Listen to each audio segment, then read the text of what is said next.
जो प्लांट्स आपके आ जाते हैं, तो जो न्यूट्रिशन आपके प्लांट्स को मिलना चाहिए उससे कहीं ज़्यादा न्यूट्रिशन वो खा जा रहा होता है, और उसकी वजह से आपके जो प्लांट्स है उसकी ग्रोथ रुक जाती है, या फिर आपका क्रॉप प्रोडक्शन अच्छा नहीं हो पाता है। तो इसीलिए इसको क्या करना होता है, हमें रिमूव करना होता है।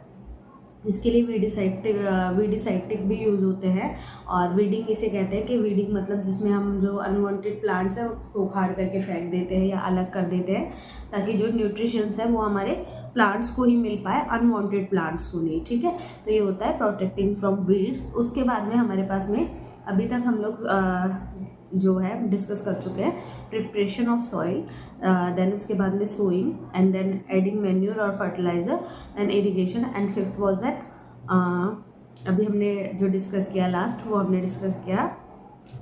Protection from weeds. और अब जो हमारा लास्ट सिक्स्थ पार्ट है वो है हार्वेस्ट। एक सही समय पे आपको क्या करना होता है, आपकी क्रॉप को हार्वेस्ट करना होता है, उसकी कटाई करनी होती है कि भाई वो जैसे मैंने आपको वीट के बारे में बताया, वीट वो तब उगाया जाता है, और उसका हार्वेस्टिंग का टाइम जो होता है आपका क्या होता है,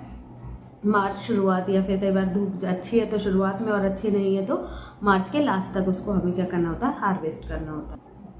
सो जो हार्वेस्टिंग होती है वो सिकल से होती है। सिकल से हार्वेस्ट कर लेने के बाद में आपके क्रॉप्स को, उसमें क्या होता है कि जितना भी आपका कचरा होता है वो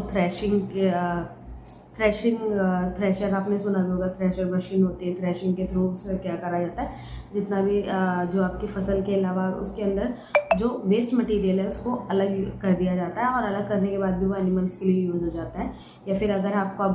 बहुत कम मात्रा में आपका अगर प्रोडक्शन हुआ है तो इसके लिए जो नॉर्मल तरीका होता है वो थ्रेशिंग मशीन को यूज़ ना करके विनोइंग होता है। विनोइंग से भी क्या करा जा सकता है,